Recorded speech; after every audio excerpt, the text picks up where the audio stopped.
Welcome to the InfoGov Hot Seat Podcast, featuring candid interviews with practitioners, consultants, and solution providers on hot topics in the information governance industry. Here's your host, Jim Merrifield.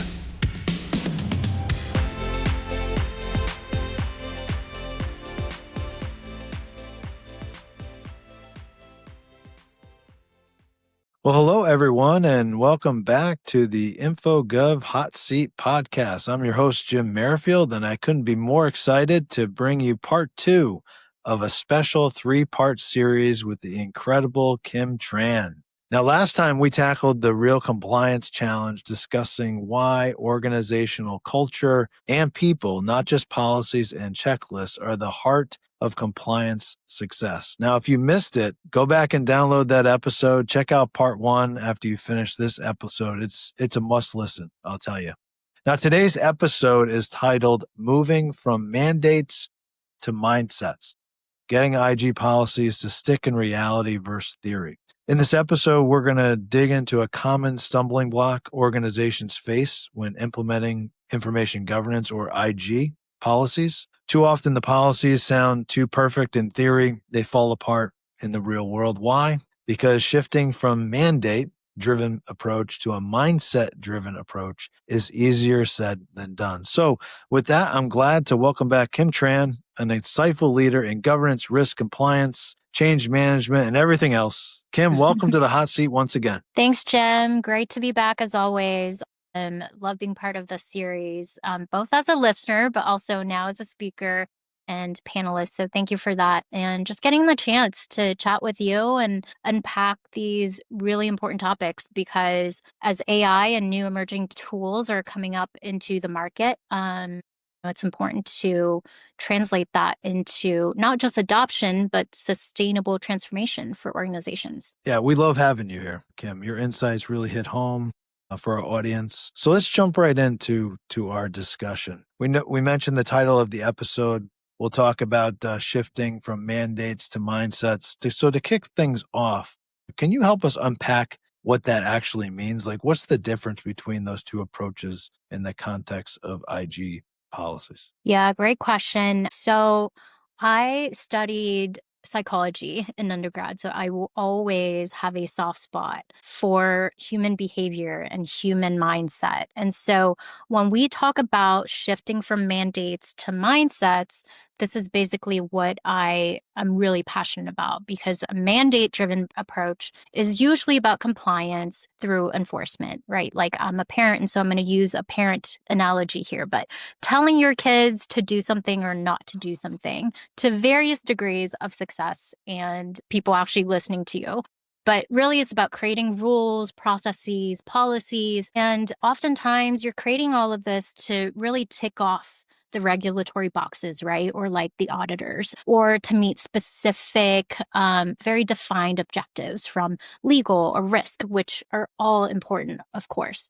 But it's also really important that people are engaged and bought into these processes as employees. And that takes more than just a blank piece of paper or, a policy book somewhere that they need to flip through or scroll through. And oftentimes, I think from a psychological perspective, people feel like compliance, generally speaking, is being imposed on them rather than something that they believe in or they're actively part of, or even like second nature, right? Because a lot of compliance folks, we live and breathe compliance. We know the repercussions, but a lot of our stakeholders internally and externally are not compliance professionals. And so while they understand the risk, they may not be sharing the same risk levels as we are. And so shifting that approach to mindset-driven perspective really fosters that shared understanding and the value of following these policies,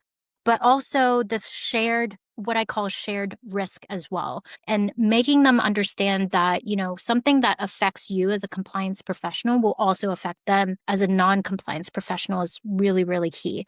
So it's not just about making them understand what they do, but why they should be doing it and why they need to adopt and protect the organization.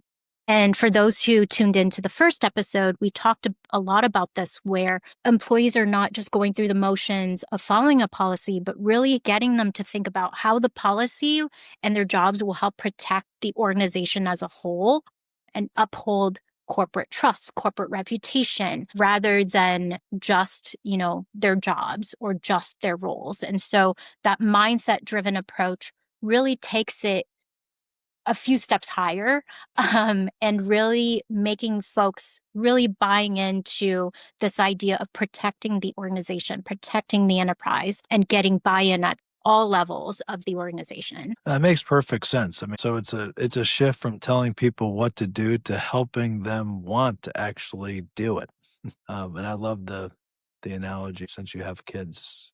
So what's the biggest challenges you see organizations face when trying to make this shift? Yeah, so there are a lot of challenges, but I think two main ones that I'll highlight here is one, I think there is a disconnect, and we've seen a lot of research come out, especially with AI, between the people who are drafting the policies and then the people who are expected to follow them, both from a leadership but also a technical user or implementation perspective. And what I like to remind people is that just because you have information does not automatically translate into implementation. And so when you're creating these policies on paper, it might look perfect, on a Word doc or Google Doc or whatever you're using to capture and document this.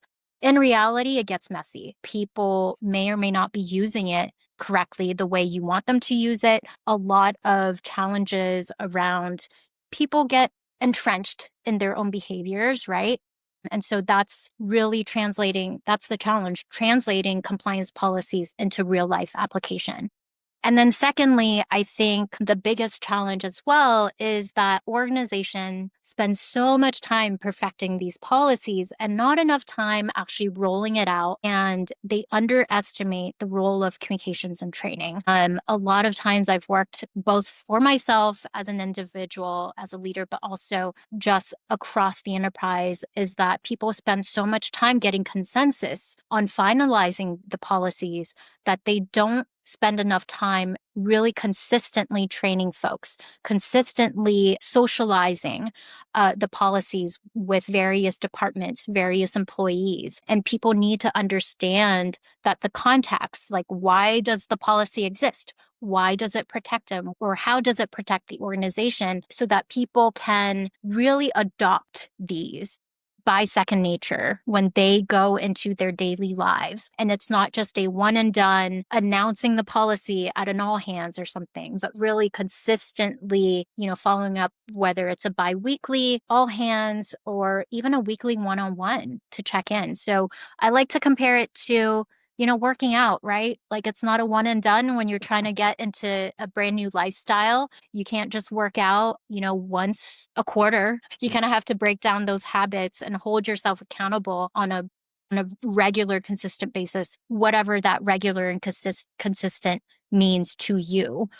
Personally, and also within your organization. Yeah, that makes a lot of sense. So do you have any examples, I know maybe from your own experience, of how these challenges played out in real life? I know you must have some stories. Yeah, I have a lot of stories, and I think lessons learned. It's very easy to assume that people know what you are trying to get them to do. And so I think one story and lesson learned again and again is give people benefit of the doubt and assume positive intent. People want to follow the policy. People want to learn about the policy. And more importantly, they want to adhere to them. And I think one lesson for me is when I was in financial services, highly regulated industry, public company, we had a lot of regulatory rules and policies that sometimes a lot of teams, especially the non-technical teams, just weren't aware of.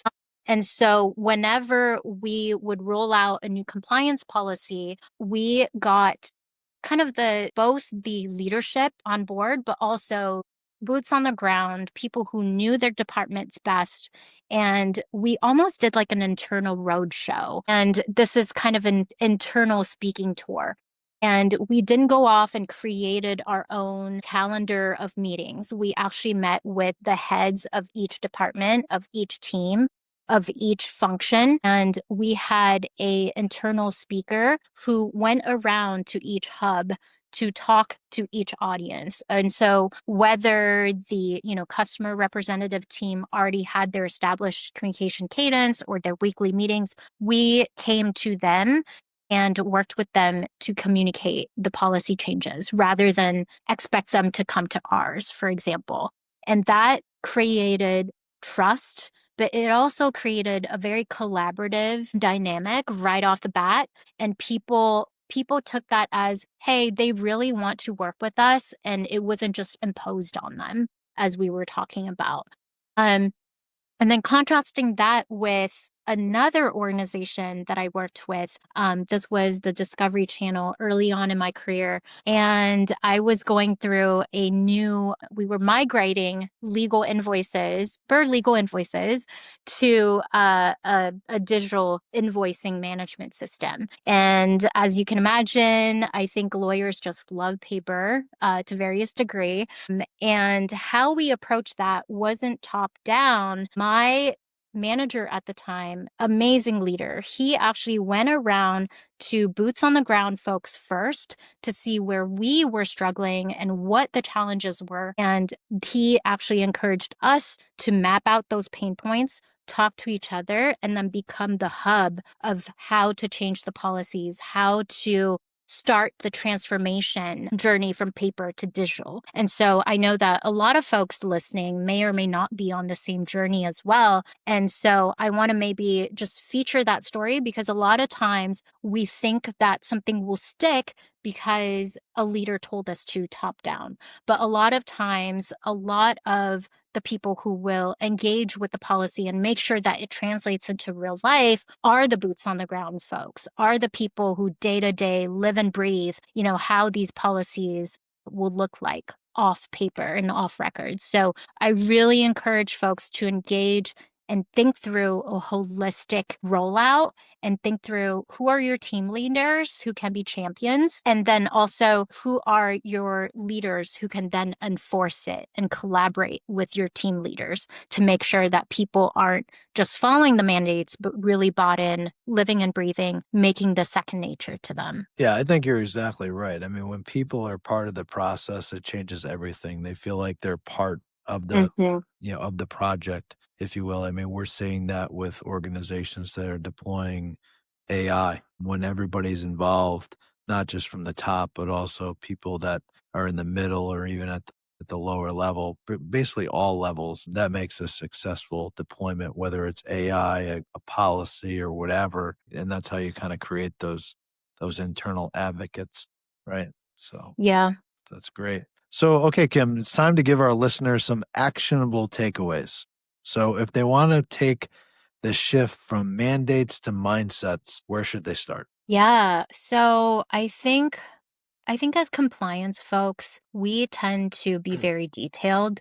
We love our 50-page playbooks and guide policy documents, all of that. But the people who are adhering and implementing this may or may not actually digest them. And so simplifying our policies or, whether it's AI, whether it's risk, whether it's a new auditing regulation, it's important to think more of like a PR or marketing person where you want to take out the most important takeaways and simplify and summarize what is the most important so that you can create maybe a one-pager or an FAQ. And this is my diversity and inclusion lens a little bit, but we have a lot of folks across the journey with a lot of different levels of understanding of compliance. And so making sure that you make the language accessible, but also how are people consuming this, whether it's a Word doc, whether it's a recording that they can watch async or offline. And so thinking through all of this, and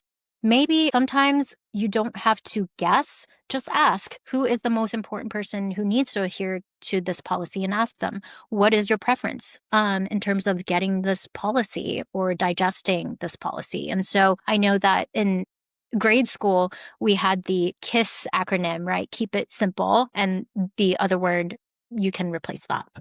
That's too funny. Now, listen, Kim, as always, your insights are spot on. I love how practical and actionable this advice is. It makes the shift from mandates to mindsets feel possible for any organization. So thank you so much for that. For our listeners, I hope you're as inspired as I am after this conversation. But remember, making IG policies stick is more than theory.